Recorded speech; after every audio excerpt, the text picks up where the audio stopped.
gonna start. There we go. It's gonna catch me off guard.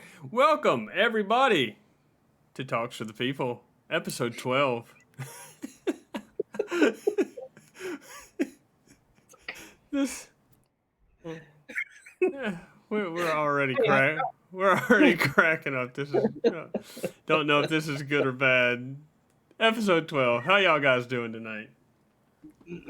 Doing a solid. It's a good day. It's the 12th of January. I did a solid right before we started recording, so I'm feeling good too. It sound like that coming out? Yeah. Oh, suction Boy, cup. that thing is in there tight if it does makes that noise coming out.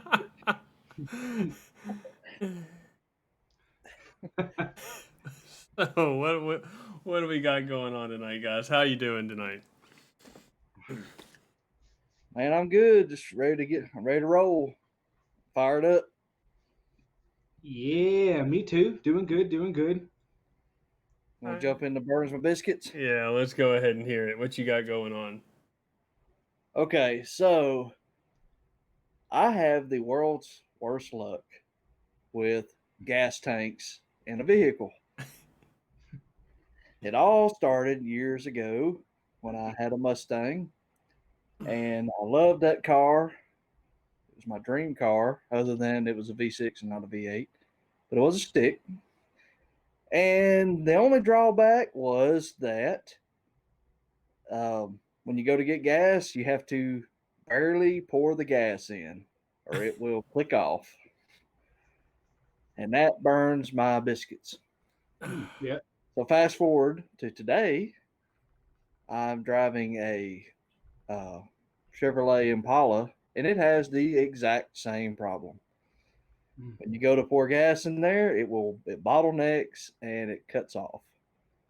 Maybe So the you have to kind of half throttle it. I mean, you can't even do the first click. maybe the pump is just too big for the hole it goes in. No, I've never had that problem. So Okay. it's the first cruise click, cruise control click on the gas pump. I can't even do that. That's too fast. That sucks. Dang, Yeah, yeah. so I have to stand there like it's 1977 and pump the gas. Man, first world problems, you know? I know, right? Anyway, it's just funny that I've had two of my last three vehicles have had that exact same problem. So, Mine doesn't really hit it that often. Like if I'm like a 10-second Tom, like, and I just try to shove it in there and pull it as hard as it can go, like then that'll happen. But once the car gets used to it, you even it in and go get it going a little bit, then I can just pull the handle and let it go full blast, and there's no problems. Empty the tank, huh? Fill the tank. I mean, I just wanted to clarify. We're still talking about gas tanks, right? oh shit! Yeah. Fuck gas tanks. Yeah, that's what I meant. Well, I fortunately have never had that problem, but my burns my biscuits is terrible drive-through service. So let me explain to you about my experience. So all this COVID stuff's going on. So some of the fast food restaurants are closing their inside and making it drive-through only. So the Taco Bell in Pell City is filled with a bunch of ignoramuses. So they decided that they're going to close the lobby and they're going to open drive-through only. Well, I was already frustrated getting there because we placed an online order like 30 minutes prior to leaving the house for tacos at Taco Bell. And I got there and I had to wait in line. Like, yo, why am I placing my order early if I got to wait between 5 other cars I got to place their order in the box? Right. Like, what the absolute frick is going on with this? So I was already ticked off because I got there, tried to get in the door, and they were like, no, drive-through. I was like, I ordered, dick. Anyways, so I get in line and I get there. Dick. Meat. You order tacos. So I get in the line and I wait. And I get up to the box. I'm like, hey, I have an online order. They're like, okay, drive up. So I get there, and as I'm driving up, the girl is like hanging out the window, like, hey, can you back up? I'm like, what? She said, I need you to back up. So I back up, and I start to go forward again. She's like, no, further. I'm like, what? She said, I need you to back up. So I back up until she gives me the stop, and then come forward again. And I get up to the window just to find out that this expletive was telling me to do that so they could cheat the system. They're making their corporate think that they're sending people to the drive-through in a proper amount of time, but what they're actually doing is they're resetting the timer because they're getting drivers to back up and come forward.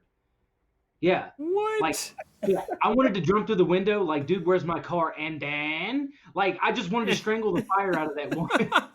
I was like, oh! Just to find out, when I finally get up to the window, officially, it's like, yo, hit me with my food, lady. They don't even have my food ready yet. Yo, No. I'm about to go running through this place, roundhouse people like Chuck Norris. I'm furious. I'm like, you trying to tell me I placed this order 30 minutes ago? It's tacos. Yo, tacos from Taco Bell. 30 minutes ago, got in line, waited. Y'all cheat the system, and then I get up and my food's not ready? What? That burns my biscuit. That is horrible drive-through service. Yeah, that made me mad too. I would be furious. Yeah, I got home and I told my wife, I was like, I'm finna get on the phone and act like a Karen. Like, I'm calling corporate right now. Like, yo, these D-bags and the debaggery over here in Pell City is not gonna work for me. Yeah, I had a similar thing happen to me one time where I called in wings at this place, so I wouldn't have to, it wouldn't take forever when I went over there. Well, I get over there and I go through the drive-through, and I still had to wait on like two cars in front of me who actually ordered at the window. So I was like, well, I didn't save any time. I should have just came down here and ordered and just gotten on. That's what I'm doing anyway. exactly. So I feel your pain there. Yeah, no, that's crazy. That completely defeats the purpose of using all these apps to order ahead. Right? Yeah, no, I've had it up to here with that lady, and I'm telling you, like, if you ever seen Dude, Where's My Car? And he's trying to talk into the box, and that lady is like, and then, and he says, look, lady, if you say and then one more time, I'm gonna come in there, I'm gonna rip your head off. And then. That was my mood when I was in line at Taco Bell this past weekend. Yeah, no, not a fun time. I would be furious. Not good at all. All right. Moving on, we want to touch on some of the comments we had on last week's video. And this first time we're hitting it, it's a little bit awkward because we're having to record this episode a day early. So we haven't gotten as many comments as we normally do yet. But with the comments we got, we can start cycling them in. We do appreciate everybody that leaves comments, and we can work them into future episodes. So if you ever comment and don't hear it on the very next episode, it's just because sometimes our recording schedule gets a little wonky. And trust me, we will bring up your comments. So we had two major comments this week. One of them we got to give a shout out to the Renegade Gamer, who Cody knows. Yeah, that's my brother. He has his own YouTube channel. I guess I'll do some free advertising for him. He plays through a lot of RPGs and a lot of older RPGs as well, and then stuff like Final Fantasy. Like Resident Evil and those kind of games as well. Right. He does those as too. So it's the Renegade Gamer. You can go check out his page, and he does complete game playthroughs. So if it's a game you're thinking about playing, you can go over there and kind of see how it is before you want to go buy it.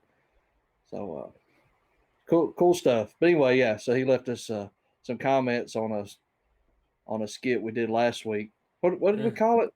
Name that tune. It was guess the band, and apparently he was a little bit of a fan. He left us four hints, four very good hints, much better than the ones I came up with for the bands that we did. I was impressed. The first three that he left us, I guessed. He made very good hints, and I guessed them. I got stuck on the fourth one. And our very own Steven, the guy who knows absolute jack shit about music, got the fourth one. He had What is the world coming to? Yeah. He had the first one he had was Jewelry Preserves, which I was correct in guessing Pearl Jam. The second one he had was Flamingo Barber, which is Pink Floyd. Floyd the Barber. That's the one that made me give major kudos to him for these hints. That was good. Shout out again, Renegade. Excellent. Sound of Babies and Barbies. This one hung me up a little bit. This one hung me up for a bit because, well, I misread it first and I'm a moron. And then after I gave it some thought, we did find out that the Sound of Babies and Barbies is Goo Goo Dolls. Now, the final one that had me for a loop, I could not think of it. I came to work and was talking about it with Cody, and he couldn't think about it. And then Steven walks in 5 minutes later, and we give him the hint, Sledgehammer Halloween. And Steven sits there for, I promise you, like 3 minutes and just goes, "Oh, Smashing Pumpkins." And me and Cody are like, "What the hell? How the... what?" We're in the Twilight Zone. So, just to make sure... There's a light bulb up there occasionally. So we jump back on the comments and we verify with Renegade that Steven has gotten this correct, and he did. Minds are blown. Steven got a music question without help from us. We couldn't figure it out. So I guess he can add that to his bands with Green Day and Yeah, so who's now... that boy he always knows? Yeah. So now Green- if it's just... default bands. So now if it's just generic rock, he's going to default to Smashing Pumpkins. But you know what's funny though? Let me go ahead and say this, and this is going to turn around and put my glory and turn it into shame. I could not, right now, tell you a song by Smashing Pumpkins. Oh, you're full of crap. I just sang one. I don't know. Probably their most I'm favorite that bad. song. I mean, I'll probably listen to it and be like, "Oh, I've heard that before," but I couldn't name one. I don't know one. guarantee you've heard Zero. Or Bullet with Butterfly Wings. It's very possible. Bullet with Butterfly Wings is the one that starts out, "The world is a vampire." Come on, you've heard it. Okay. I might have. You've heard this song. Anyway, our second comment is the week of the brothers. We had Cody's brother leave a comment, and it was my brother who left the other comment. Wants to know what our top 5 comedians are. And after talking with Cody and Steven, I'm not sure if both of them have 5 stand-up comedians. Cody does.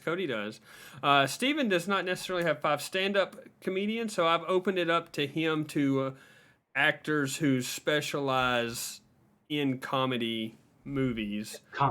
But I'll go ahead and start first on this one. And I gotta say, the one that starts it all, the one that I found when I was way too young to be listening to him, as far as my time in stand-up comedy is concerned, my godfather of comedy, George Carlin. We're going George Carlin. The 7 words you can't say on TV. I mean, this is the man that told me if your dick is so dirty that you have to wash your hands every single time you touch it, you may as well flop your dick out in the sink and wash that shit while you're at it too. George Carlin was a genius. To this day, I recommend checking out all of his stand-ups. Are you doing them in any particular order? I am not. I have 2 honorable mentions that I'm saving for the last, but no particular order. Okay. My number 2 is Bert Kreischer. Bert Kreischer is somebody I have found in the last, I'd say 3-4 years. If you haven't heard of Bert Kreischer, the best stepping off point I can give you is just go on YouTube, search Bert Kreischer the Machine. Look for a video that's between like 11 and 15 minutes long. You will be a fan. If you like stand-up comedy and you watch Bert Kreischer the Machine, you will be a fan of Bert Kreischer. And then I promise you, it's all downhill from there. And you know what's glorious? What's glorious about that is that joke is probably so popular you don't even need his name. If you go to YouTube and type in the Machine, it's probably going to be one of the top 3 things up. Oh, absolutely. That's how great and popular that joke was. Yeah, so that's pretty crazy. Yeah, and he's got to type in something so general and then that be it. Yeah, and he's got 3, I believe it's 3 comedy specials on Netflix. His newest one, Secret Time, is no, he just released another new one. But Secret Time is excellent. He does a lot of comedy, observational comedy about concerning his family and friends. It's excellent. Check out Bert Kreischer. Number 3, just because of how real he is, this man does not give a shit. He's going to tell you how he feels. And that's Bill Burr. Bill Burr is another one. One that I recommend for that is just search Bill Burr never hit a woman. It's hilarious. I'm not even going to try to cover any part of this joke because I will screw it up, and his delivery is excellent. Check out Bill Burr. Coming in at number 4, we've got a first woman on my list. The only woman that holds a spot in the top 5. We're going Whitney Cummings. She's absolutely hilarious. Check her out. Number 5 is Rodney Carrington. Rodney Carrington is an amazing comedian. Been around for a very long time. My 2 honorable mentions, because I love stand-up comedy, I couldn't hold it at 5. Mitch Hedberg, rest in peace. Mitch Hedberg was an amazing comedian. And Brad Williams. Most people will know him as the midget comedian. He's hilarious. Always check him out. Give him a listen. Let me know what you think in the comments. If you agree with any of mine, if you've got some suggestions for me. Like I said, I'm a huge stand-up comedian fan. What you got, Cody? So you had 2 of mine. I had Rodney Carrington and George Carlin on mine as well. It's still funny to me that George Carlin was the conductor on Shining Time Station growing up. It's like the kids show, like, okay. Right. The other 2 I have are from the Blue Collar Comedy Tour. I really enjoyed Jeff Foxworthy and Larry the Cable Guy. I still think it's a talent you don't see much today, that you can do comedy and it still be clean, good family, clean. And I don't have any problem with bad comedy. I mean, I love George Carlin. Right. I absolutely love George Carlin, but I appreciate Jeff Foxworthy and Larry the Cable Guy as well. Just that they can still make people laugh that much and it be clean. One of my favorite bits from Larry the Cable Guy is when he's telling you about he figured out why Pringles come in a tube, and that's so you'll have somewhere to poop when you get done eating them. He said, "I don't know about y'all," he said, "but I can shit through a screen door and not touch a wire right about now." And like I was rolling in the floor. I love it when he starts talking about he got a vasectomy at Sears. So now every time Britney Spears comes on the TV, his garage door goes up and down. They about broke it off the hinges the other night watching something Toxic or something. I forgot what song he picked. And then the round out the 5 was Robin Williams. Oh, absolutely love his stand up. So good. If you've never seen him do stand up, do yourself a favor and watch it. It is so good. One of my So funny. One of my favorite bits that I know you've seen, but I know you will love as well. One of my favorite bits he does is the invention of golf. Yeah.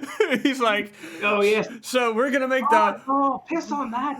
Much further. so the hole's gonna be like that's a great bit. The hole's gonna be like 10 feet away, right? Oh fuck no! We're gonna make it like half a mile away. It's excellent. Yeah, that is yes, good. that is incredible. Some ones that I wrote down but didn't really make the top 5 was Eddie Murphy. Yes. I really enjoy his stuff. Richard Pryor, classic, and Sinbad. I like his stuff too. Yes. I actually got to see Sinbad at a local comedy club here in Birmingham before, and he's another one that can do a completely clean set, and it's absolutely hilarious. Yeah, that's hard to. So you don't see it much today, but that's a talent. What you got? So it's going to seem like I'm stealing y'all, but my number 1 was Ron Williams. I saw his. The reason I couldn't name 5, I guess, comedians, so to speak, is because I don't watch a lot of stand-up, but I did watch Robin Williams stuff. I loved listening to Robin Williams stand-up. My number 2 was Mitch Hedberg. So my top 2 aren't alive anymore, which sucks. I'll never get the opportunity to go see them do stand-up, which sucks. But love those 2. Their jokes are hilarious. I can listen to them all day. My number 3 was Kevin Hart. I actually really like Kevin Hart, and some of that is geared towards kind of what you were saying, Cody. I mean, he uses a little bit of profanity as well, but he's a lot cleaner than some of the newer. Like Cat Williams is extremely vulgar in his, and Kevin Hart is not. So Kevin Hart's stand up, and he uses his height to his advantage, kind of picking on himself a lot. So he uses real life experiences that you can tell. You're like, oh, dude, he encounters this all the time, being as short as he is. So Kevin Hart was number 3. I loved Kevin Hart. Kevin Hart's awesome. Eddie Murphy was my number 4, and for me, this is in order how I enjoy them. Eddie Murphy was my number 4. I really enjoyed Eddie Murphy. Of course, he got more into movies and stuff now. You don't see him do any stand up or anything anymore. And then leading to my number 5, I'm confident that Jim Carrey has done stand up, but I've never seen him do stand up. I'm only familiar with his comedic side from movies. But I really like Jim Carrey's. His sense of humor is that nutty, almost like a Robin Williams, just a different style. He's just nutty. You can tell like he does his things, and he's like not all there sometimes. But I enjoy his comedy. When he's being funny, I like it. No, funny story. Actually, the first thing I remember ever seeing Jim Carrey and remembering it was actually in the movie The Mask, and the part that sticks out to me that I remember the most is where he's got the thugs in the alley and he's acting like a sideshow person. He's making balloon animals, and he reaches in one pocket and it's a condom he pulls out. He goes, oops, wrong pocket, and throws the condom away, and then reaches in the other pocket and pulls out the balloon. Yeah, like that shit had me cracking up. Wasn't Cameron Diaz the? Yeah, I'm pretty sure he's done it before. Sorry, Yeah, we had. You got us there. What did you say, Go ahead, Steven? There was you were delayed a little bit. There was a little bit of talking over you. What was that last thing you said? Okay. I don't know. Okay. Anyway, okay, Cody, what were you saying? No, I just asked if Cameron Diaz was the girl in that movie. I couldn't remember. Yeah, it was actually her first role. Really? Yeah. Okay. Her first major role, yes. Gotcha. Hey, and she was a fox in that movie too. Yeah. Well, no, remember, he was the fox when his eyes bulged out and his tongue spilled out of his mouth. Ooga. Yep. No, also, if you've never seen the little bits with Kevin Hart and The Rock interacting with each other, when you put those two in the same room and a camera in there with them, number one, just their size difference between The Rock and Kevin Hart, that you're gonna laugh right away. But then you see these two start interacting with each other, and it's always a good time. All right. We were having other conversations this week. Oh, real quick. Thanks again to Philip and Renegade Gamer for your comments. Once again, everybody, you want us to talk about something, put it in the comments. We'll talk about it. Absolutely. Talks for the people. You are the people. Let us know. Earlier this week, we got on an interesting conversation. How do mythical creatures wear pants? Steven, help us with the mindset. So I mean, it's curious because a centaur has like from the waist down as a horse. So he's got 4 legs, he's got a tail, and it's like literally a horse bottom. But from the belly button up, it looks like a human being. So how does he wear his pants? I mean, does he wear jeans that have 4 legs in it, or does he wear jeans where it just covers the back half and the tail? I don't know. Is it specifically to cover the meat, or are you just putting the whole bottom on just to make it look like you deserve pants? All right, I got this. You know, I'm pretty sure that they wear the pants on the back, they wear a shirt on top, just and the rest is midriff. it's kind of like when the girls wear t-shirts that show their belly buttons. Yes, that's midriff. Yes. What if his front legs get cold? He should have pants on them.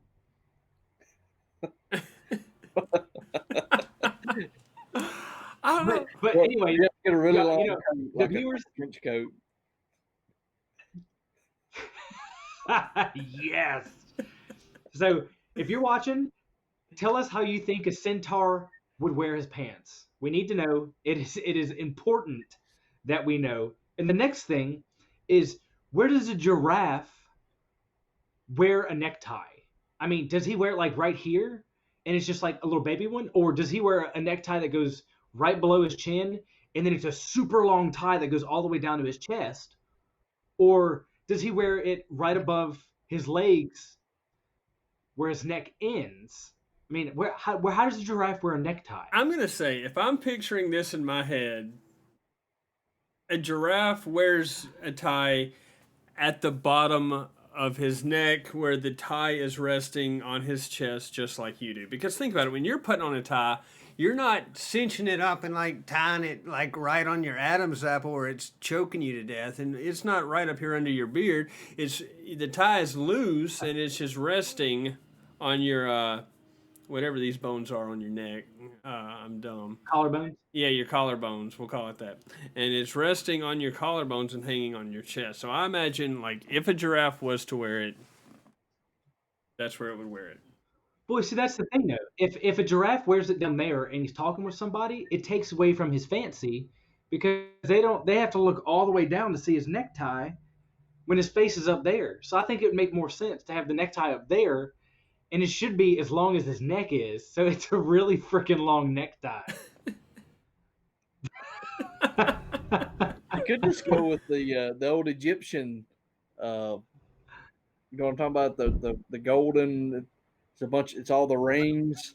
Yeah. Yes. Like the old cat monsters and stuff. Maybe wear one of those. Look, So y'all let us know about the giraffe, and I know the giraffe isn't a mythical creature. It just started with a centaur, so we went with mythical creatures.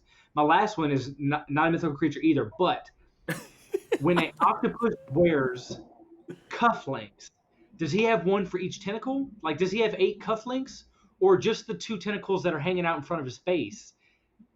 I mean, does he? If he's trying to get fancy and he has cufflinks, does he have 8 cufflinks? Or you know what? Maybe he has 4 for the front 4 tentacles, and the back 4 don't have cufflinks. I think he only has 2. I think it's business in the front, party in the back.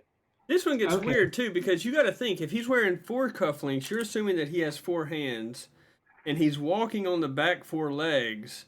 But if an octopus was to stand up on only half his legs, then he's going to be looking straight up in the air, because he's going to be like walking, like looking up, because the way an octopus's body is, his head's going to be facing back. So I'm going to go with the 2, and then he's got 4 legs to walk. That way he can still stand straight up and talk to you.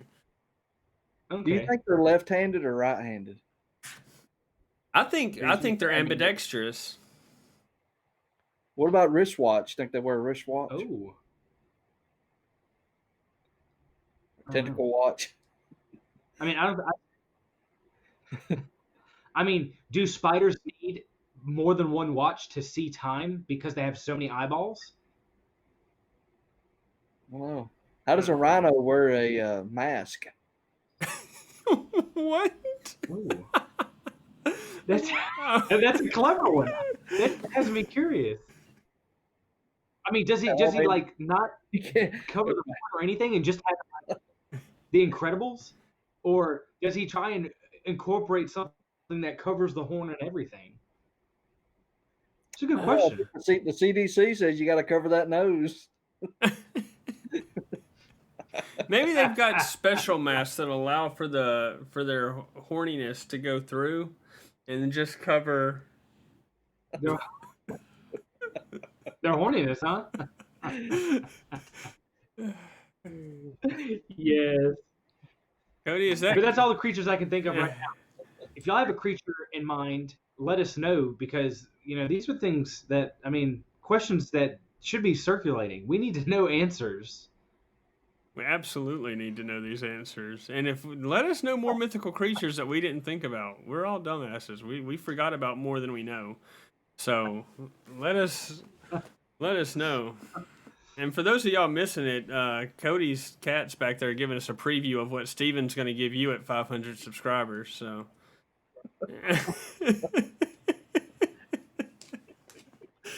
All right. Let's see. Where are we at? Bad movies with good characters. Steven, you introduced this one. Give us an example. So we actually were talking about the old Batman movies earlier, and that kind of sparked me. There's some really bad movies out there, but there's one actor that kind of saves it, right? So, and I have 2 or 3 in mind, and one of the ones, since we were talking about the Batman movies, like the older Batman movies were kind of trash. They weren't good, but back to our comedian, Jim Carrey played an awesome Riddler. I thought he killed the role. The movie as a whole was trash. I did not think it was good at all. But Jim Carrey as the Riddler, that thing clicked. He was an awesome Riddler. So that one just blew my socks off. And I know there's a whole bunch of movies out there. Another one is The Wild Wild West. I thought that movie as a whole was just cringy. It wasn't a great movie. But Will Smith in that movie was awesome. Like the scene when he was in the party, and of course in the Cowboys and stuff, the black man was in there and all that, and they were all panicking and stuff, and he was like, "Oh, I didn't mean to bang on your boobies. That's how we communicate in Africa, Hey, how's your mom and them? How you doing? You look pretty tonight."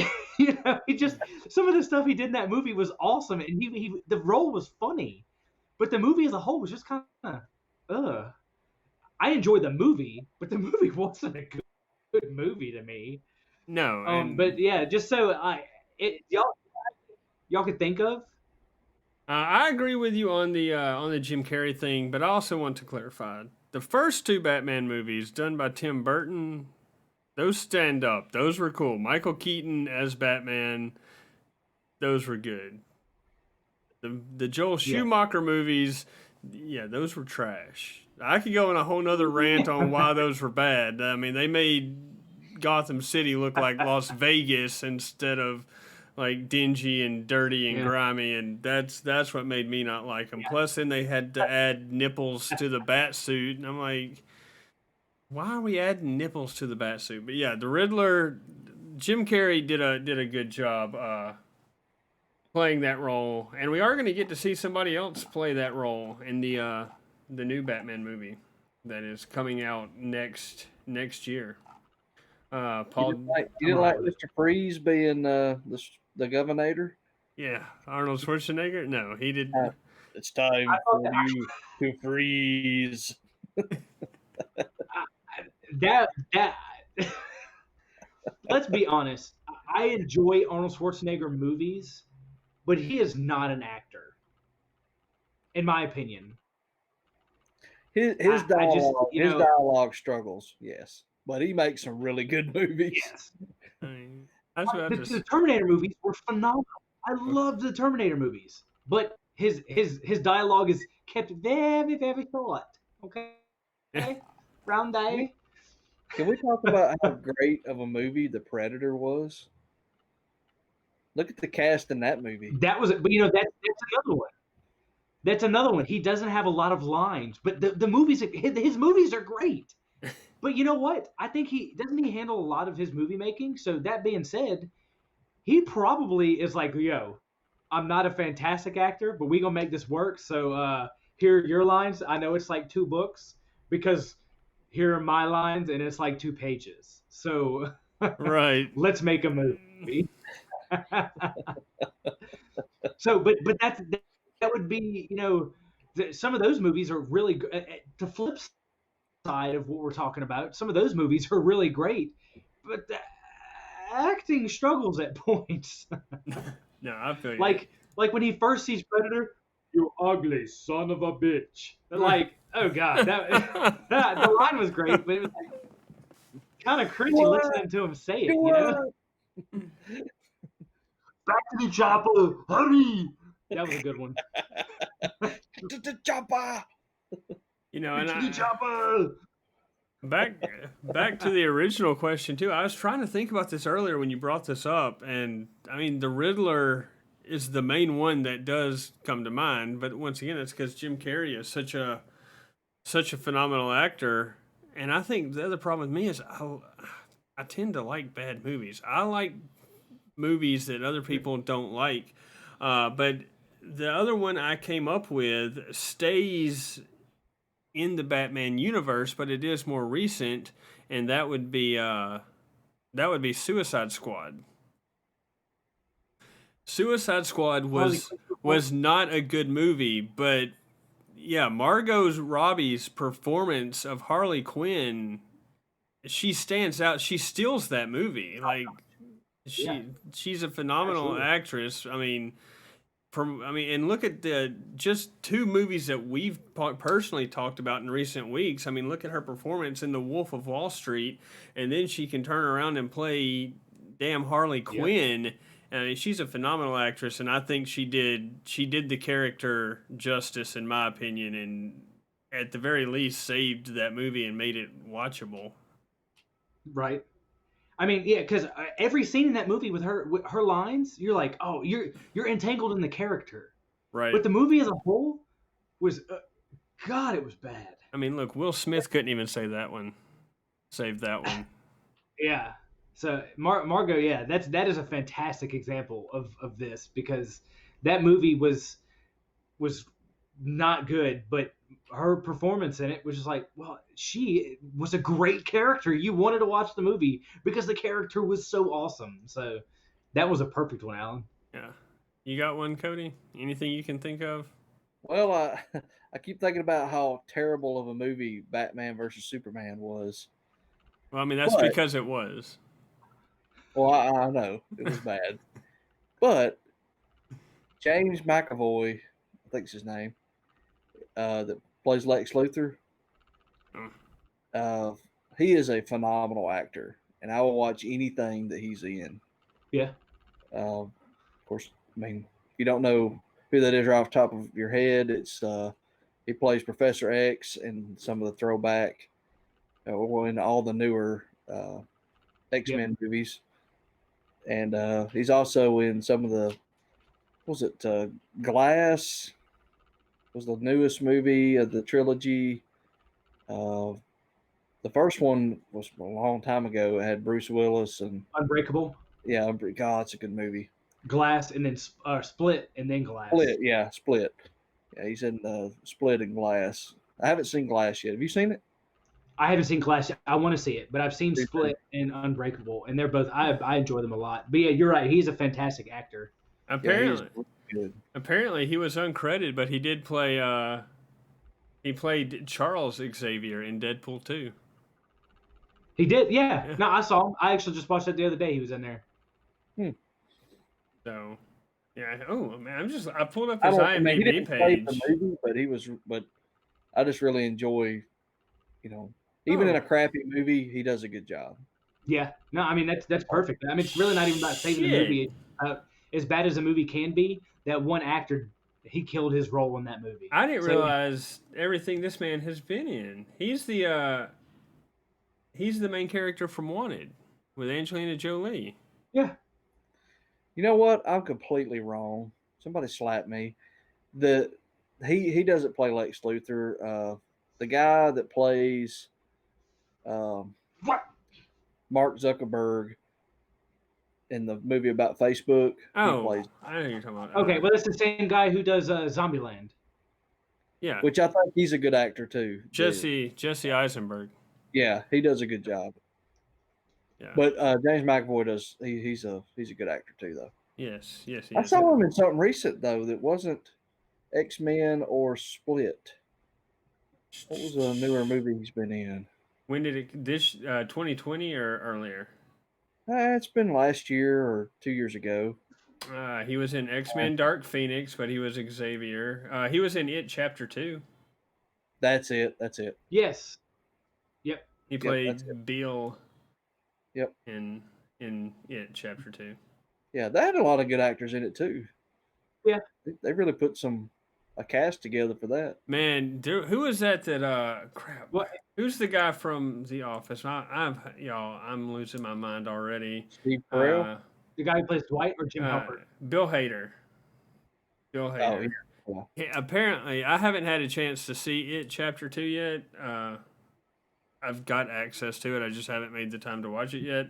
But apparently he steals the show. Apparently, Bill Hader is like the star of this movie, is what I've heard. Not a negative response. I thought he did really well with it. He did good. Yeah, he did a good job. You haven't seen that, Alan? As much as I love my horror movies, I have not seen Chapter 2 yet. I loved Part 1. I loved how they maintained the integrity of the original and did it justice. And I loved the original remake here, but I haven't watched Chapter 2 yet. That guy does a phenomenal job as Pennywise. Yes. He is good. Have you seen? Yeah, you see him without the makeup. He still looks like him. Like he's still got that face, the facial expression. Well, have you seen his other? That's scary, Steven. Have you seen the TV show that he was in on Netflix? Mm-mm. No. It is an excellent show, and once again, my mind is I'm a fucking idiot. Hemlock Grove. This is worth watching. If you have not, I'm talking to you two, and I'm talking to everybody listening, watching. Give Hemlock Grove a shot. It's on Netflix. He plays one of two main characters. Well, not one of two main characters. There's a whole cast. It's good. It's only 3 seasons. It's excellent. They actually do apparently it's not one of those things where Netflix just pulled the plug on them. Like, this was right at the beginning of Netflix saying our series are only going to be 3 or 4 seasons, So this isn't one you have to worry about getting 3 seasons in and then finding out that there's not going to be any more. Like, I did my research because I was waiting on this, but They knew that there was only going to be 3 seasons, so it's a good quick watch. If you're a binger, you can knock it out in 3 weekends almost. Just bam, bam, bam. Everything gets tied up in a nice little package. It does get a little weirder the further along you go, but season 1 is excellent. It's a good show. Y'all need to watch it. Hemlock Grove. It's got Bill Skarsgård as the main character. An excellent show. Excellent show. Well, that being said, obviously I enjoy a great movie, but standout actors that just kind of steal the show, that whether the movie's good or bad, you just really recognize like, oh, he killed it. If y'all have a movie, or if anybody knows a movie that just, the movie might not have been that great, but the acting from a particular character was just phenomenal. Hey, drop that in the comments. I will go find those movies and I'll watch every single one of them, because I just love when a movie, because you can tell it's almost like, so Batman, was it Batman Begins with Heath Ledger as a Joker? No, that was it was the second Dark one. Knight. It was The Dark Dark Knight. Knight. Yeah, it was the So second one. I mean, and that's a perfect example. The movie was a great movie, but I don't think anybody on the planet can deny the when he was in character playing that role. Yo, you didn't want to watch anything else. Like, who cares what the hell Batman's doing? Joker is freaking killing it right now. Like, he is a complete nutbag the Well, way he's supposed to be. I mean, you want to talk about a good actor, like almost to a fault. Like there are documented cases that when Heath Ledger was researching roles, like I mean, when he was preparing to play the Joker, and this may be complete hearsay. I have heard it and read it from multiple sources, but he knew he had big shoes to fill in Jack Nicholson and Romero. It's Romero, right, from the '60s Batman. Like he knew he was playing an iconic role, and he committed hardcore to this role. Like there are rumors that he locked himself into his hotel room or into a hotel room. He didn't come out until he had convinced himself that like murder and death was funny. Like he like contorted his brain to get into the mind of the Joker, and like that's one of the ways he put on such a phenomenal performance in that movie. I had heard those. I heard those rumors too. So yeah, he killed it. He was He definitely makes that movie. I definitely don't watch it to see Christian Bale. yeah. I mean, which I think he's a phenomenal Batman. I like Christian Bale. I wish they would have continued with him instead of Ben Affleck. Oh God, what were they thinking? Yeah, But Batfleck was not a good choice. more like Fatback. While we're talking about the Joker, did y'all like the new Joker movie with Joaquin Phoenix? I thought he did a great job of that too. Yeah, I thought that was a great movie. I thought it I was. thought so. Yeah, Done it's very fantastic because that's a character you don't really know much of the background, and I think that filled in a lot of information for people to be like, "Yo, that's why he's crazy." And that's another thing. Like I know I've lost track with like the hardcore comic crowd over the years, and I may get crucified in the comments if any of them find this video. But like the Joker's background is one of those that's not completely canonical. Like it depends on which version of Batman you're reading. Yeah. And so the the Joker from Dark Knight was realistic like to the Joker, but this new movie with Joaquin Phoenix was also gave a deep dark, it was more like graphic novel comic book Joker and where his origins came from and why he is such a twisted human being, and it did an excellent job. Yeah, great movie. It was excellent. Cody, were we going to hit on your next bullet point this week, or were you going to visit that in the future?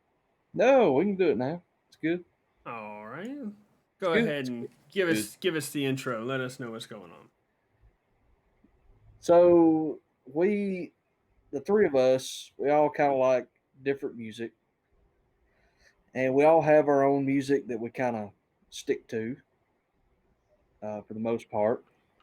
But every once in a while, I was thinking the other day. So every once in a while, like for me, I listen to classic rock and country, mainly '80s and '90s country. But some of the so every once in a while, there's still some good artists today, like Chris Stapleton and some other people that write good music. Luke Combs, they write good music that I enjoy. But anyway, uh, but every once in a while, something will come on the radio or in a commercial or on TV or whatever that's from a different genre, and you're like, ooh, that's a good song. Like I don't like that kind of music, but that's a good song.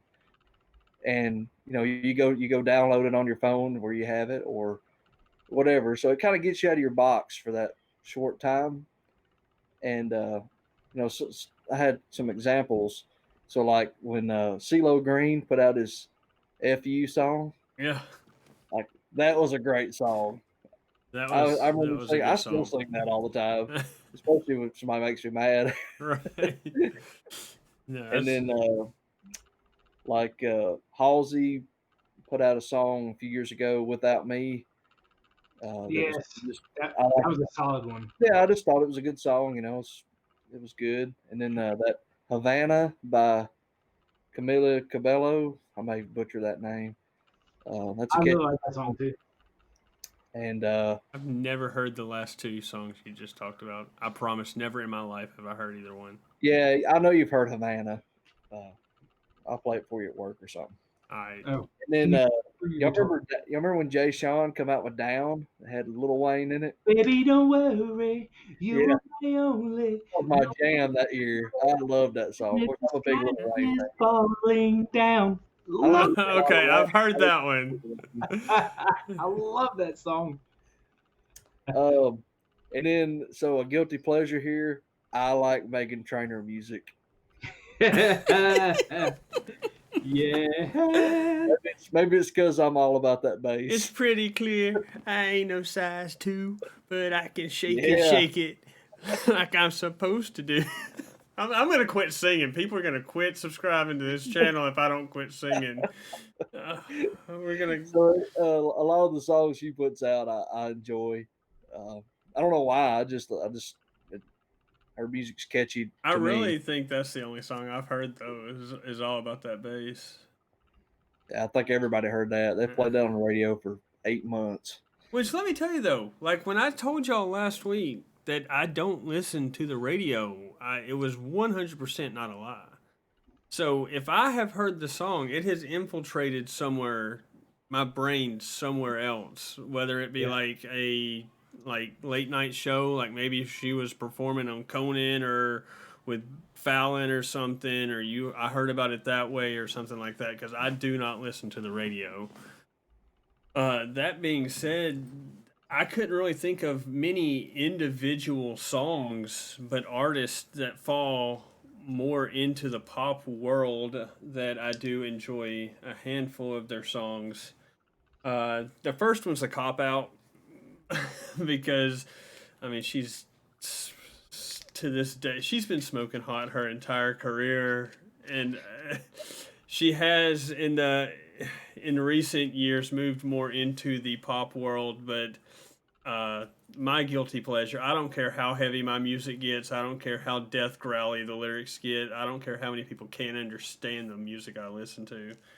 I will always have a soft spot for Avril Lavigne. Like, uh, Oh, that's a curveball. I wasn't expecting uh, you to go there. uh, I mean, uh, we know you love her, but I thought you was going a different route. no, I mean right now we're going Avril. I mean, like I said, that one's a cop out because she's rock, but she has moved more pop. Her new album is a solid album, and a lot of it is very ballady. But like she has put together a solid album. Um, the Thought other you was one, very I like a lot of Carrie. Now, don't get me wrong. I If kissed I'm a girl and I look, liked it. Taste of her uh, cherry chapstick. no, if I'm in my car Like, okay. I will tell y'all this. I will try. I gotta remember some songs. There's a handful of songs that I will play in my car. Like if it's a late night drive home, like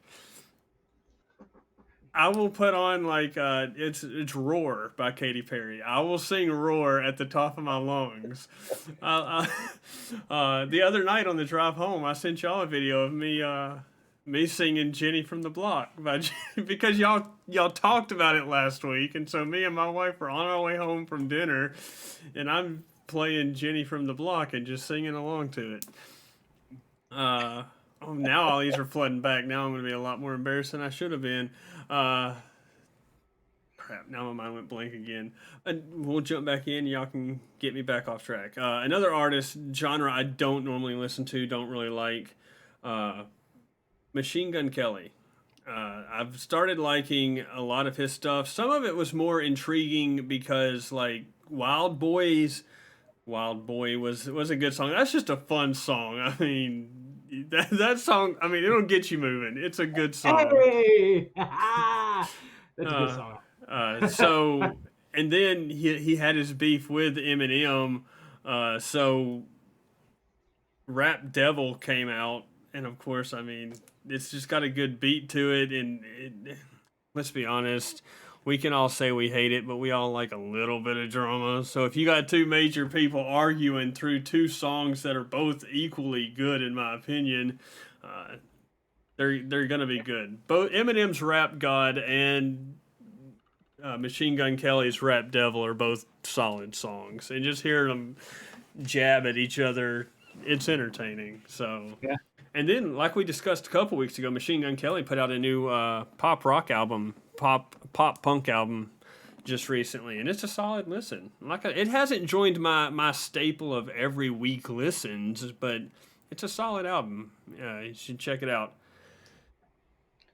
What you got? I do love me some Eminem. Yeah. He's got some good stuff. I like a lot of Eminem.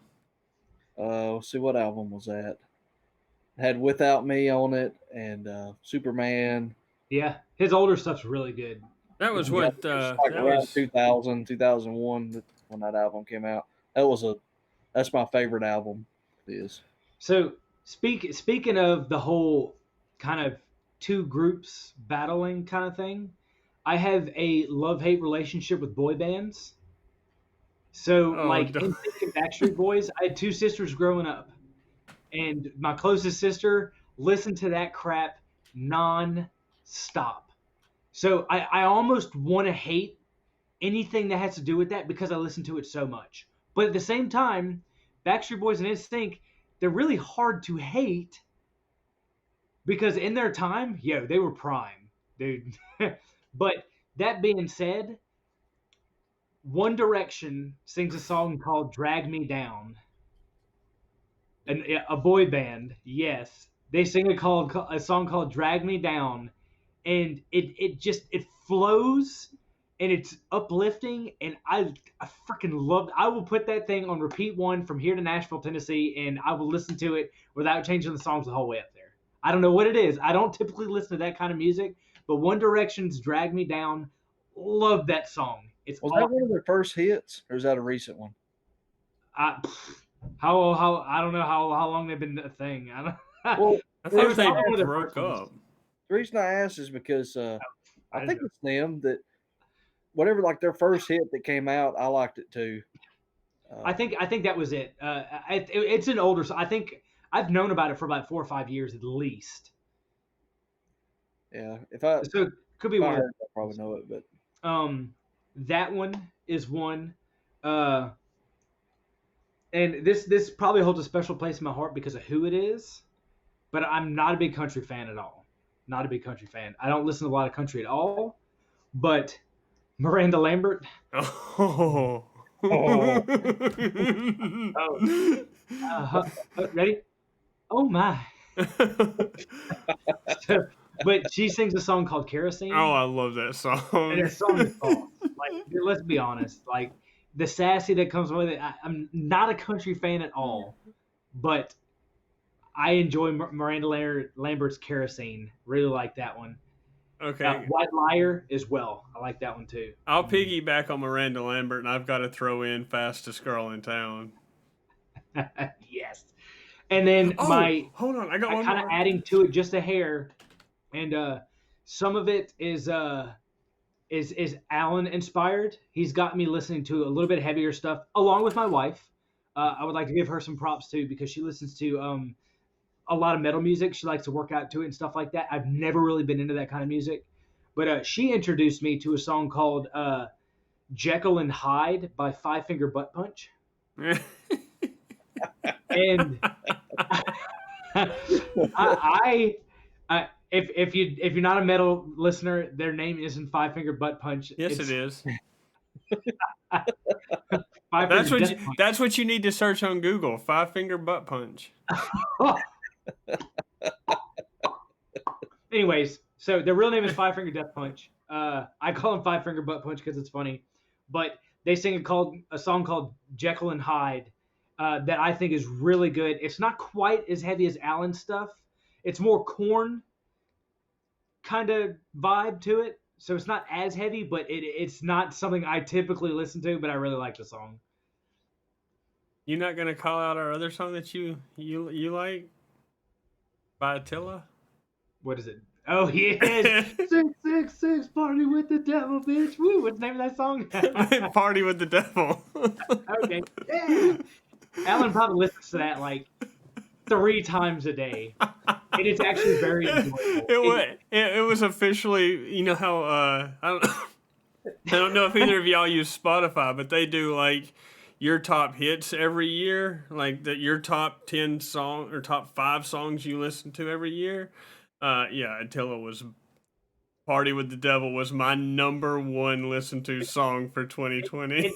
If you ever happen to be just like around Alan when he's listening to music and kind of just like zone out, just doing your thing, when that song comes on, you can see him kind of like in his chair when that part of the song comes up, like, yeah, Party with the Devil. It's funny. But that's a good song too. I enjoy that one. It's actually a really good song.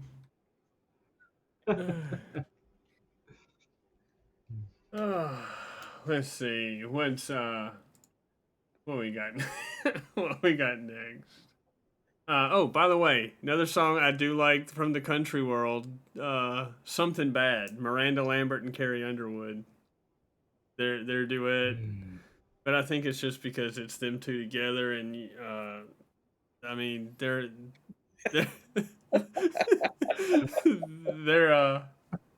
they're both wonderful artists, and and I know what you're talking about the boy band thing. I can't stand boy bands. I do not listen to boy bands, but like if Dirty Pop comes on, I'm singing the whole song. Dirty Pop. Come on, Alan. You know all the NSYNC words. Well, see, here's the thing. I do, but I know you do. I figured this one out. It's because that's all they played at the bowling alleys and skating rinks when I was growing up. Well, when I say growing up, 16 to 20, like that's all I heard at the bowling alley and skating rinks and all that. And at that point, I was listening to the radio, and it was everywhere. So, I mean, you are my fire. I know. My fire, the one. Come on, Cody, join us. Desire. I'm a music in my heart kind of guy. But we can. Yeah, I know that. I know a lot of boy band stuff. Unfortunately. I don't play it enough to call it a guilty pleasure because it's not, but I have been known to be funny, and like if I'm riding with people in the car, I'll turn it on and turn it up full blast just to look like an idiot at stoplights because it's funny.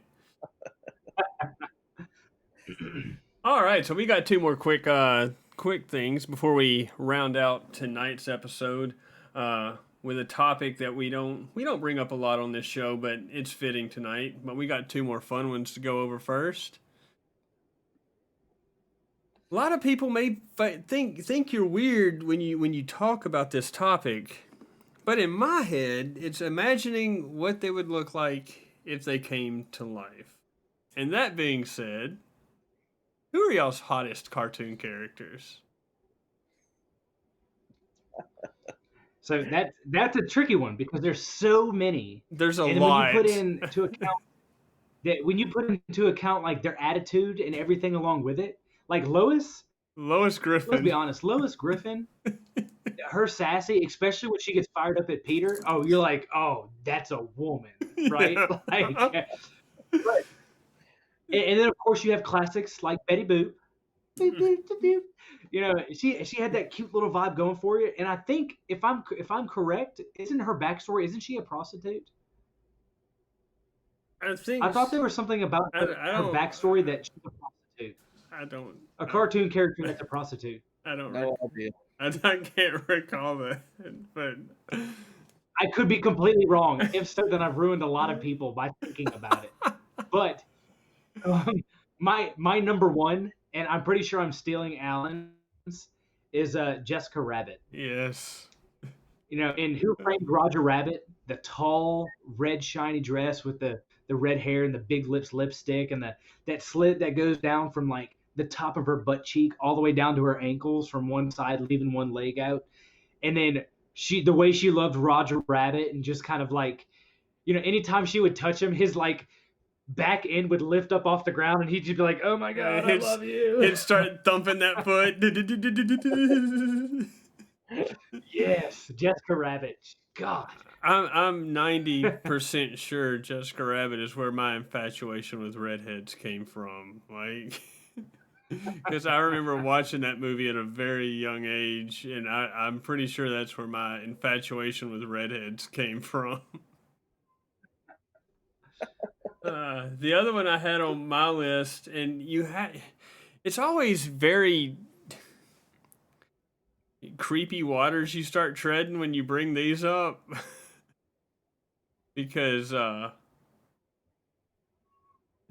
it's Ariel and Princess Jasmine. I know if you want to get super duper technical, they're may not be legal, but they're attractive cartoon characters, okay? Well, let's be honest with ourselves. When we first saw them, we were probably their age too. That's also very true. I mean, I think Ariel's like 14. When I first saw The Little Mermaid, I think I was like 12. So I was actually going to be batting up if if I was going for Ariel. So let's use that as defense. Give me 1 second. I'm telling y'all, I'm losing it. The girl that does her voice in The Little Mermaid. You know, she actually does weddings and stuff. People hire her. And I saw a video of that. Yeah, she stood up and sung that song at somebody's wedding. Yeah, that's pretty cool. Okay, I got one that's gonna throw y'all for a loop, but y'all got to remember me and look at the. You know what? I'm not gonna justify it. Haley Smith from American Dad, the daughter. Look. Okay, the hippie goth little punk girl. She's just, I mean, it's my style, you know. I mean, she's not traditional hot, but like she's my style. Like, I got to give props to her. So on the same note as Ariel singing at weddings and stuff, the girl that plays Jasmine's voice in the original Aladdin, she actually tours or something. Maybe she does her own music, but when she sings, when she does the duet song with Aladdin, the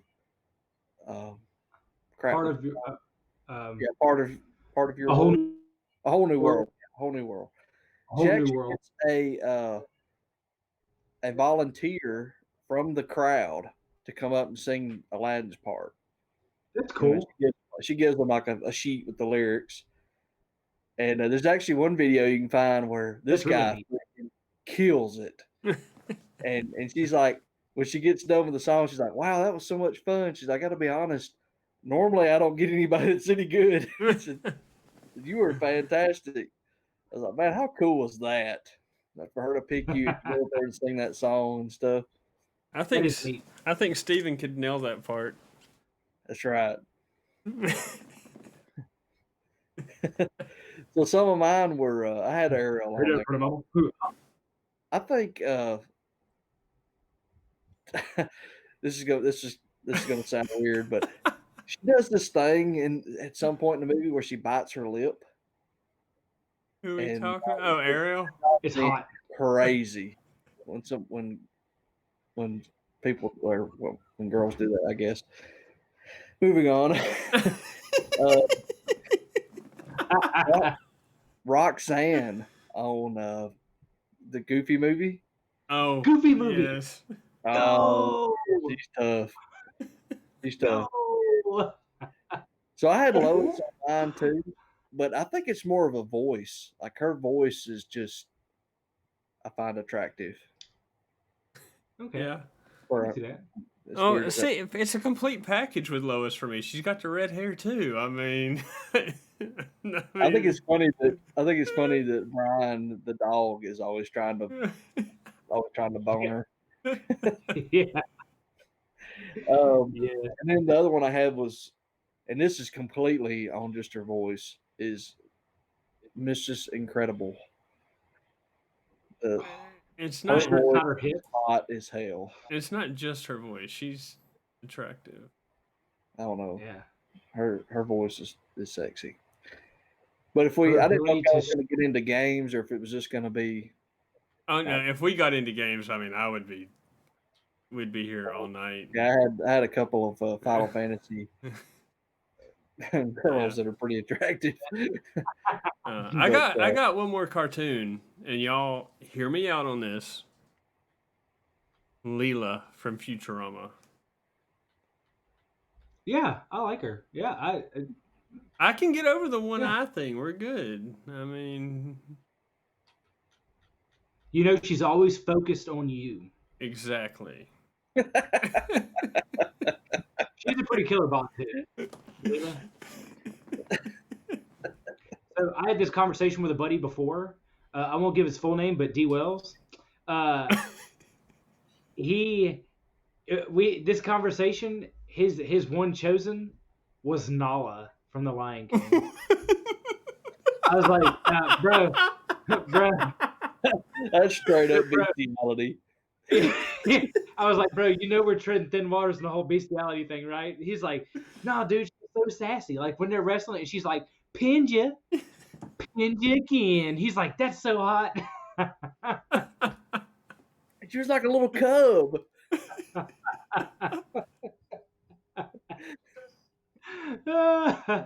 Wow.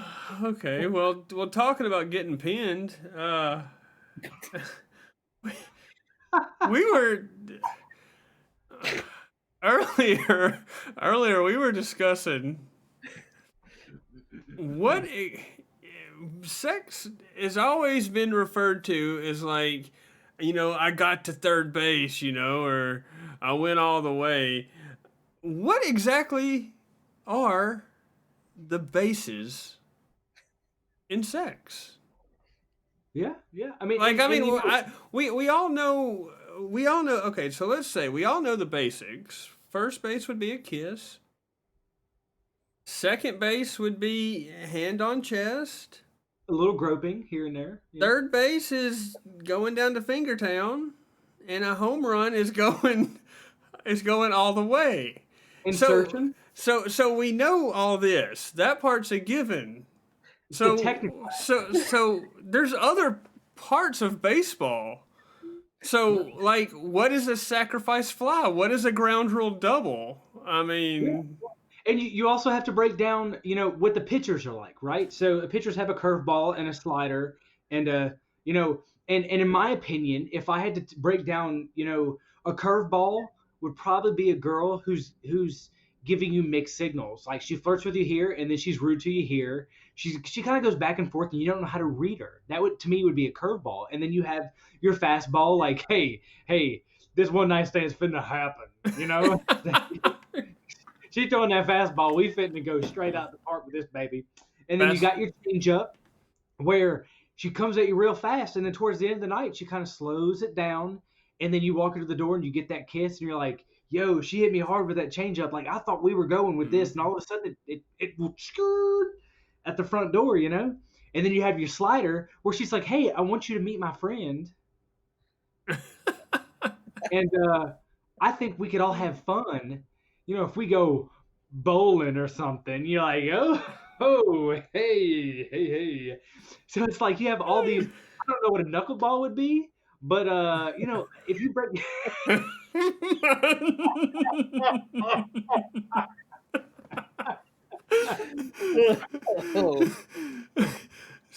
You start breaking down pitches. This can really it's in the park and there's out the park. I would have thought a changeup would be something out of the ordinary. Like Alan, he likes redheads, and all of a sudden he brings home a, I don't know, a brunette. Yeah, but see, no, I see, but that would be something else. The pitches would definitely be the girl making you work for it because you're trying to hit a home run. Yes. And what kind of pitch is she gonna throw at you? Is it gonna be a fastball down the middle, like this is a sure thing, you know? Or is like you said, it's a changeup. Yeah. You think it's gonna be a layup, and then like at the end of the night, it catches you off guard and it changes.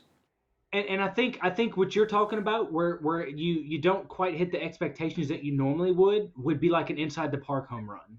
You don't hit it outside the park, but you still got somewhere. You know what I'm saying? you still got the home plate, but you just got lucky because it didn't go outside the park. You just so happened to get there quick enough to round all the bases and get to home plate. You know what I'm saying? So, so what would be a bunt? I guess it depends on how far you make it. I mean, is that one that? I mean, I guess that's when you don't have to try very hard. So is a bunt to first base? Bunt is that when the girl kisses you? Oh, well, I was gonna say I think maybe a bunt would be where a guy knows he's swinging out of his league, and he thinks he has the speed. He can talk fast enough to go somewhere with it.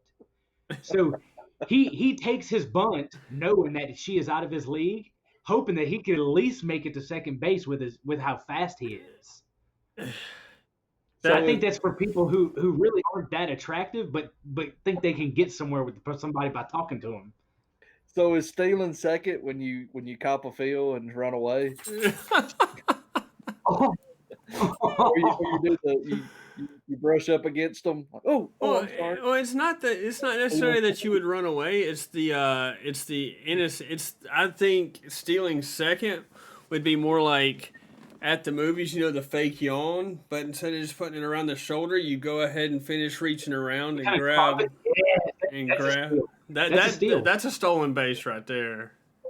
That is. Yeah, and honestly, if you stealing second from second to third, you putting your hand on the thigh, and all of a sudden, oh no, that skirt went up a little too far. That's stealing from second to third, if you ask me. You went from groping to jabbing. Yeah, they didn't see it coming. That's stealing. Yeah. Yeah, absolutely. That's stealing the base. So what would be like? And then you have a ground roll double. That's a tricky one. Just the tip. A ground roll double. I like that. Or so and I have a buddy that's experienced this before, right? Where he will get to a point where he hasn't really touched or anything like that, but he gets to see. So that could be a ground roll double. It's like copping a feel, but you don't get to touch anything. Ground roll double. I think that would be a solid. I think it could also be when she changes her mind late in the game, like you're going there and you just end up dry humping. That's a ground rule double. Yeah, and most of the time you get a ground rule double anyway. It's like it hits in the park and bounces out over the wall. Expectation. So it's like you think, all right, I got a solid or maybe get a triple here, get to third base, and then no, stop. Yeah. Well, and obviously a pop fly when you pop out, it's because when you go to swing, you say something stupid and you cut yourself off before you even get anywhere. Like you don't even get like you start rolling, you're like, oh man, yes, this is going somewhere. By the way, your friend's gorgeous. Oh no, I just ruined that. So is a swing and a miss? Is that when we use those pickup lines from last week and they don't work? And you get a drink thrown in your face? Yeah. Yeah. On a scale of 1 to America, how free are you?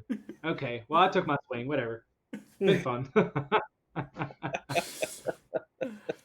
All right. So where does other things fall in here? I mean, well, here's what I'm talking about. Here's the other question I had because we could keep thinking of baseball slogans all night, but I was wondering what. What about the designated hitter? Well, see, designated hitter. Like Houdini? Designated hitter is one thing. A designated hitter is a really good wingman. You're sitting at the bar and your wingman secures the girl for you. It's up to you how far you make it around the bases, but he's going to secure. He's going to secure the base hit. He's going to get you on. He's going to get you on first at least.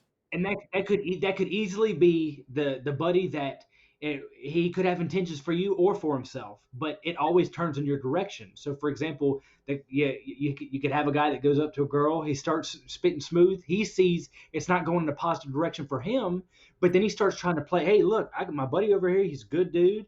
He's got money. He's got meat. He's got the whole package. So if y'all want to go over there and your designated hitter gonna light it up for you. You feel me? So all you got to do is do the running because the swing's done by somebody else. And of course, you have your double and triple plays where you and a group of guys go out and you all swing and you all get out at the same time. We got to keep in mind this is only American League here. In the National League, you can't have a designated hitter. Right. But you can have a designated runner.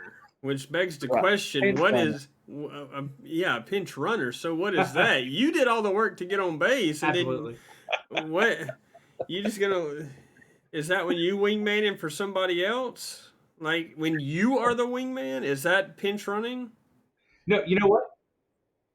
I know exactly what that is. That is, you go to spit game at a girl, you get her, but her friend's hotter, and she goes home with him. So you pretty much set up the scenario. You set up the scenario. You were like, "This is good. We're gonna win this game. We're getting home, whatever." And then your buddy is over here like, "Whoa, where'd you find that knockout? Oh yeah, that's your girl's friend, man." What? Yeah, that's your pitch runner right there. All right, we're gonna go. This has been fun. We're gonna go ahead and wrap this up because there is one more topic we wanted to talk about tonight. We don't talk about it a lot. We haven't talked about it a lot. But the season did come to an end last night. And like I said, I don't want to be that fan, so I'm not going to bring up the really good news. But I do want to ask y'all to. Auburn and LSU has a lot of coaching changes coming up. Auburn has taken on Derek Mason at defensive coordinator. Y'all have taken on Mike Bobo at OC, and you got the coach from Boise State. Y'all are definitely throwing money at a solid coaching staff. Cody, do you think you're going to have the players, and do these coaches all mesh well enough to... Even coming from a Bama fan, are these coaches going to set Auburn up to hopefully have a better season next year? Well, I hope so. One thing I'm excited about Brian Harsin being the new head coach is that the AD for Auburn, Alan Green, that was the guy he wanted in the end. And the board, which everybody knows, the board at Auburn runs the show, unfortunately. They wanted Kevin Steele, this is the reports I heard anyway. And Alan Green said, no, I'm going with my guy. So I feel good about that because, I trust his judgment a lot better than just people that's got a lot of money that's donating to the program. Right. So I feel good about that, and he's supposed to be a hell of a recruiter. So he kept on some of our key guys like Carnell Williams and some others that on the staff that are good recruiters. And I think Mason is a really good defensive coordinator. So I'm hoping we don't step too far back from the Kevin Steele years. Bobo, I'm not he doesn't blow my skirt up at all. I'm not crazy about him, but from what I've heard is that Brian Harsin said that it's going to be his own scheme, and basically Bobo's just going to call the plays. So it's not really going to be Bobo's offense. So he might be a good play caller. I'm not sure. Anyway, well, I'm optimistic. I think it'll be good. So, looking from the outside, something that would worry me on the Auburn end is I think they made incredible moves at coaching. Like LSU's been at it a little bit longer than Auburn, and in my opinion, I'm like, yo, is this what we're sticking with? And we still don't have a DC. Like, blows my mind. But the one thing that would worry me about Auburn wouldn't necessarily be the new coaching staff, but Auburn has a lot of experience leaving. So my big worry would be is like Auburn might have, and I'm not saying that this will happen, but Auburn might have a season like LSU had this year, where you have a slew of talent, and your coaching staff really isn't that bad, but you have no experience on the field. And this was, Alabama's linebacker. Who was your middle linebacker this year, Alan? Fuck. Moses. Moses, yeah. 2 years ago, when he went out preseason with a season-ending injury, you saw that immediately at Alabama. People were like, yo, we've never had a run defense this bad. And a lot of that is because Dylan Moses was a veteran.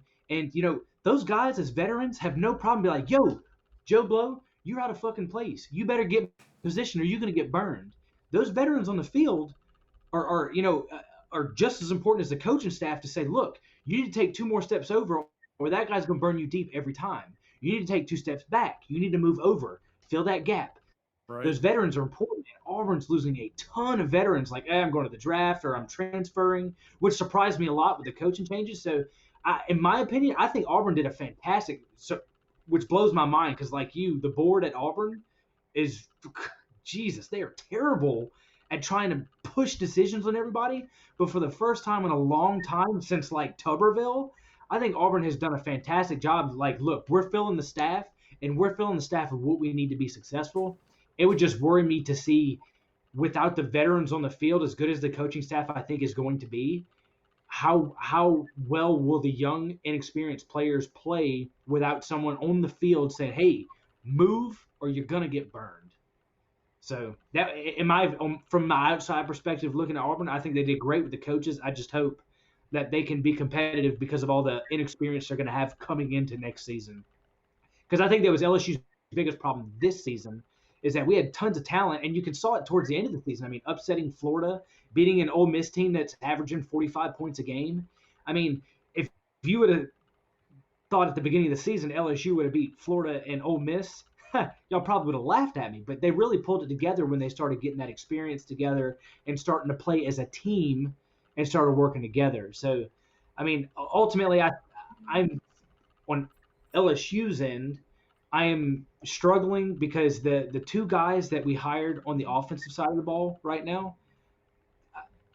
they're all currently offensive coaches for the Carolina Panthers, and the Carolina Panthers I don't think scored over 21 points more than once all season. I'm like, yo, we just hired 2 coaches on a staff that can't run an offense. What? But I know what they're under Joe Brady, who was big for us last year.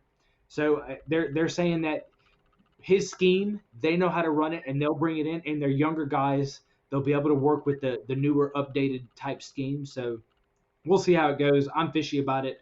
Seeing is believing. I've seen way too many bad LSU offenses to believe that we're going to maintain it at a high pace with turning staff over like this. We'll see. And then for the defensive coordinator, I'm honestly at this point in time, because there really aren't any huge names out there anymore, I kind of wanted Will Muschamp when he got let go from South Carolina. I would love to have Will. anywhere he's gone to be a defensive coordinator, he's killed it. He's not head coach material, or he's not right now anyhow. So Kevin Steele. Tennessee took Kevin Steele. Oh, really? I didn't see that. Yeah, LSU really dragging their feet. That Tennessee took, because wouldn't have minded him, but Tennessee snagged Kevin Steele up right away. I'm talking like I think it was a week later. Tennessee was signed a contract for Kevin Steele, so he's out of the question. Will Muschamp is really all we got left now of big names that we're familiar with anyhow. So we'll see. Well, he's been at every other school in the SEC. Maybe Nick Saban will retire next year and we can hire him as a defensive coordinator under Ed Odron. Look, I do want to say this. I try not to be that guy, but I was proud of Alabama last night. They did cap off an excellent season.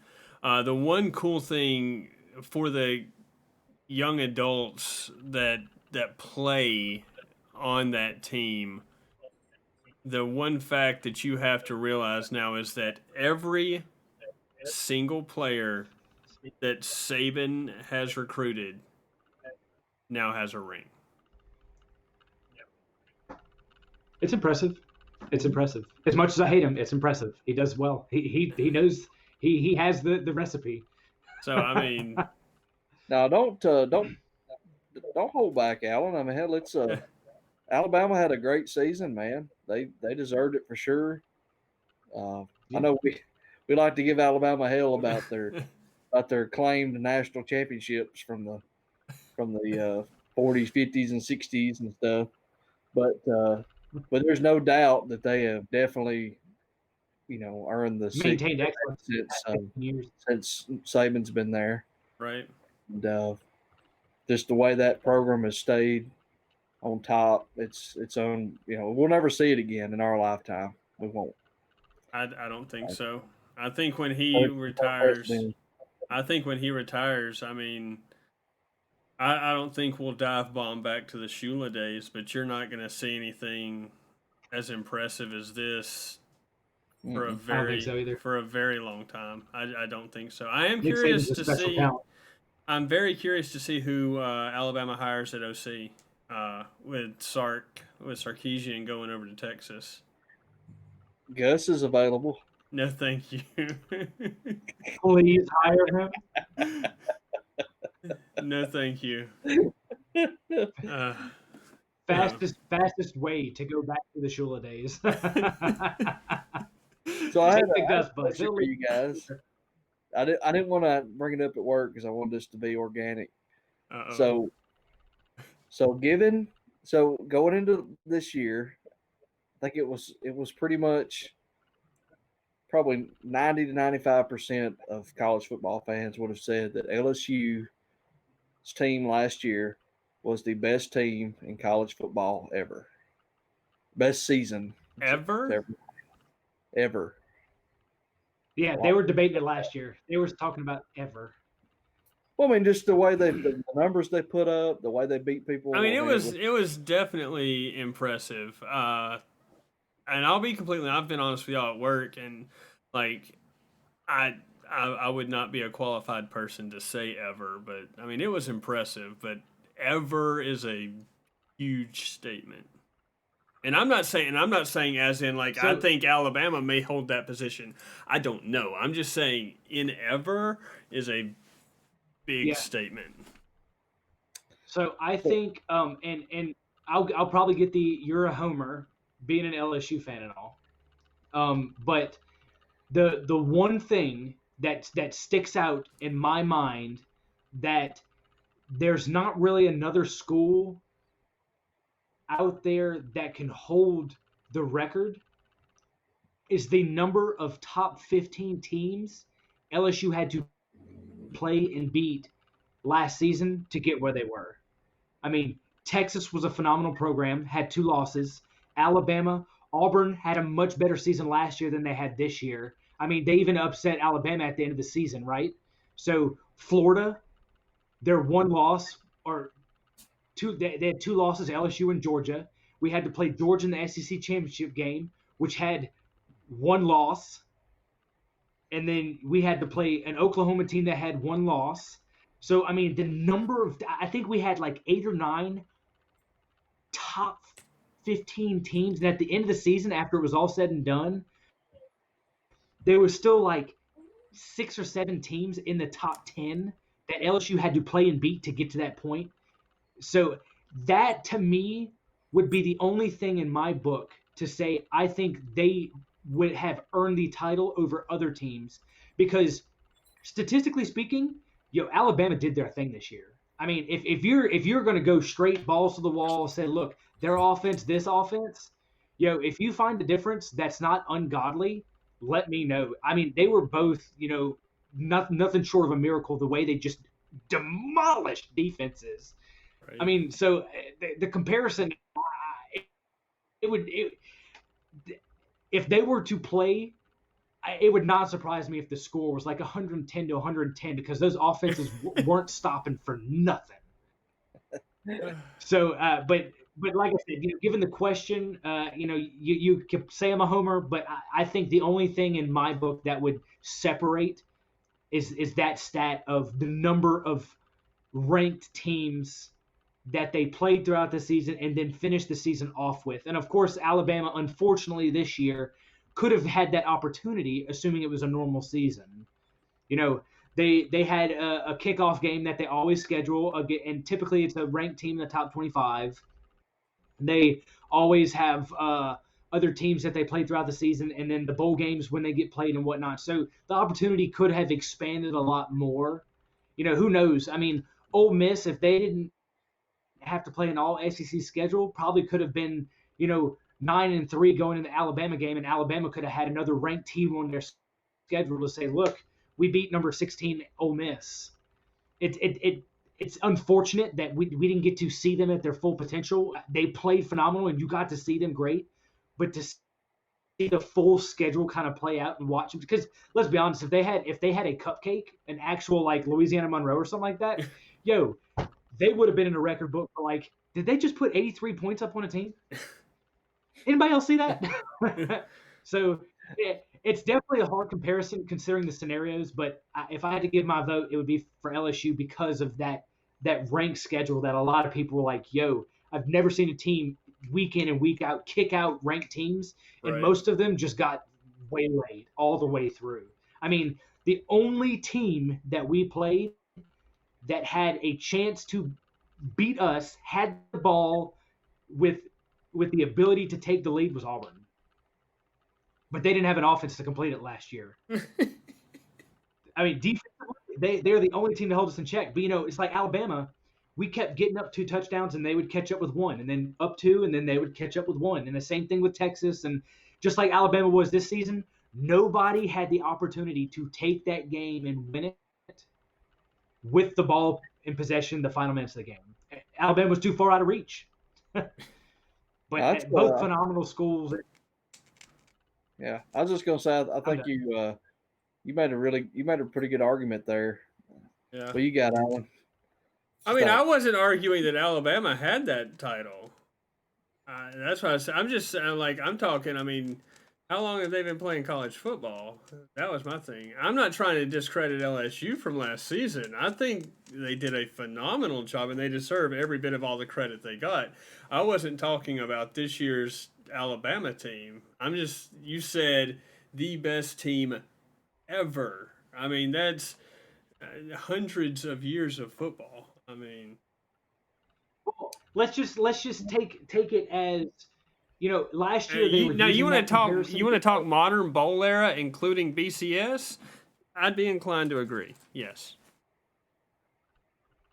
Okay, I was going to say, if you compare this year's and last year's LSU team, you would say last year's. I didn't. I shouldn't have led with what I did. I'm just saying that there's going to be a lot of debate till next season on which season was better, because we saw 2 pretty impressive seasons in a row from LSU and Alabama. No, and I agree. And like he said, debate on which one y'all think was the better season. No, and like I said, like Steven said, they played a decent amount of top 15 ranked teams. And if we would have had a regular season this year, then yeah, somebody like Ole Miss or Mississippi State may have been ranked higher playing cupcakes. But then you got to remember that's 3 fewer SEC teams we would have played and 3 more cupcakes that we would have had that would not have been ranked as well. So, I mean, you take it for what it's worth. I wish we would do away with all cupcakes personally, but y'all did play 11 SEC games. That's what I'm saying. We did play 11 SEC, but he was saying we may have had the opportunity to add 1 or 2 more ranked teams because they could have snuck in with their non-conference games to be ranked, but then we would have, at the counterpoint, Alabama would have played 2 or 3 unranked teams for sure in their cupcakes. So I think that would have offset each other. I think your argument's still the same. I think we had a better season playing 11 SEC teams and then going into the playoffs, which, I mean, I'll gloat a little bit. Every time Notre Dame thinks they want Bama, they don't. I mean, Notre Dame can have a good team against the teams that they play. They just, the last couple times they've played Bama, they haven't had good luck. They're not ready for that big boy. I'll say this: the only thing that was upsetting to me is that, not a Bama fan at all. I despise Alabama, but I think with the type of season Alabama had, I wish Clemson would have made it so Alabama could have gotten their revenge and just completely wiped the floor with Clemson. But it didn't happen that way. I just wish that would have happened because if Clemson would have taken the field against them, Waddle would have been in the end zone a couple times. Smith would have been in the end zone a couple times. Well, look, I'll say this, and I know we're running long again. We gotta start watching this, or we thought we were gonna have trouble hitting our normal mark this week. But I will say this: you can ask these two talking about it at work. I, even as an Alabama fan, was not expecting a blowout last night. Which, by the way, we are pre-recording this episode. We are recording very early. I was not expecting a blowout last night, especially give credit where credit's due. Clemson has had a phenomenal team lately, and to see the way Ohio State handled Clemson, I was expecting a much closer game last night and even predicted a possible loss to Ohio State in a very close back and forth match. I said that at work that I would not be surprised if Alabama lost. Obviously, I'm very happy with the outcome, but after the numbers that Ohio State put up on Clemson, I was very surprised at the outcome. Like I said, we are running long. Did any of y'all have anything else you wanted to add this week? No. I have one thing. This is it. We'll wrap it up. The 3 of us got a Warzone win.